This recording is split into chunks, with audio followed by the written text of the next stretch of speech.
एक पक्षी था जो रेगिस्तान में रहता था, बहुत बीमार।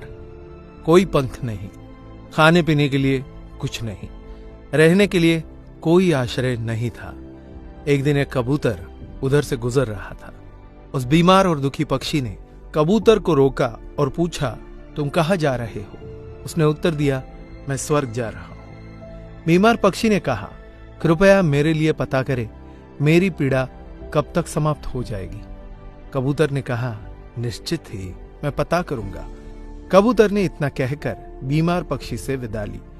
कबूतर स्वर्ग पहुंचा और प्रवेश द्वार पर देवदूत को बीमार पक्षी का संदेश दिया। देवदूत ने कहा, पक्षी के जीवन में अगले 7 वर्ष तक इसी तरह कष्ट लिखा हुआ है। उसे ऐसे ही 7 वर्ष तक कष्ट भोगना पड़ेगा, तब तक उसके जीवन में कोई खुशी नहीं है।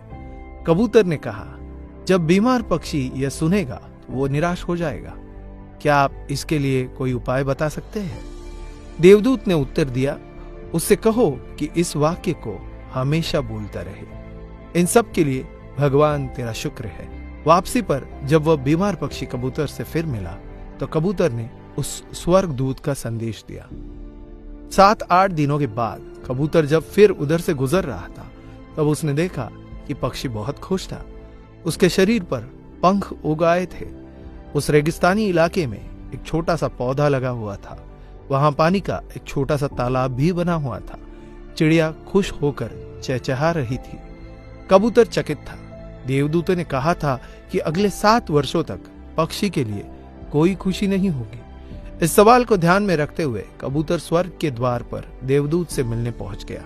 कबूतर ने देवदूत से अपने मन में उठते हुए सवाल को समाधान करने के लिए पूछा तो देवदूत ने उत्तर दिया, हाँ, यह सच है कि पक्षी की जिंदगी में 7 साल तक कोई खुशी नहीं लिखी थी, लेकिन क्योंकि पक्षी हर स्थिति में इन सब के लिए भगवान तेरा शुक्र है बोल रहा था और भगवान का शुक्र कर रहा था, इस कारण उसका जीवन बदल गया।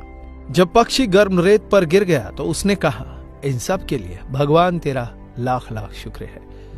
जब यह उड़ नहीं सकता था तो उसने कहा, इन सब के लिए भगवान तेरा लाख लाख शुक्र है। तब उसे प्यास लगी और आसपास पानी नहीं था तो उसने कहा, इन सब के लिए भगवान तेरा शुक्र है। जो भी स्थिति हो, पक्षी दोहराता रहा, इन सब के लिए भगवान तेरा शुक्र है। और इसलिए 7 साल 7 दिनों में समाप्त हो गए। जब मैंने यह कहानी सुनी तो मैंने अपने जीवन को महसूस करने, सोचने, स्वीकार करने और देखने के तरीके में एक जबरदस्त बदलाव महसूस किया। मैंने अपने जीवन में इसको अपना लिया। इन सब के लिए भगवान तेरा शुक्र है। इसने मुझे मेरे विचारों को मेरे जीवन में बदलाव लाने में मदद की। उदाहरण के लिए, अगर मेरा सिर दर्द कर रहा था तो मुझे लगता है कि मेरा बाकी शरीर पूरी तरह से ठीक और स्वस्थ है और मैं कहता हूं, इन सब के लिए भगवान तेरा शुक्र है। और मुझे लगता है कि सिर दर्द मुझे बिल्कुल परेशान नहीं करता। इस भगवान के शुक्राने का मेरे जीवन पर वास्तव में गहरा प्रभाव पड़ा। मुझे लगने लगा कि मैं कितना धन्य हूं, मैं कितना खुश हूं, जीवन कितना अच्छा है। इस संदेश को साझा करने का उद्देश्य हम सभी को इस बारे में अवगत कराना है कि कितना शक्तिशाली है यह, हमारे जीवन को नया रूप दे सकता है। इसलिए आभारी रहे हर चीज के लिए, उस परमपिता परमात्मा के, और अपने दृष्टिकोण में बदलाव देखें। दोस्तों, ये वीडियो अगर आपको अच्छा लगा हो तो इसे लाइक करें, शेयर करें तथा आपकी इस वीडियो को लेकर क्या राय है हमें कमेंट करके बताइए। और ऐसे बेहतरीन वीडियोस को देखने के लिए फॉलो करें हमारे पेज को। धन्यवाद।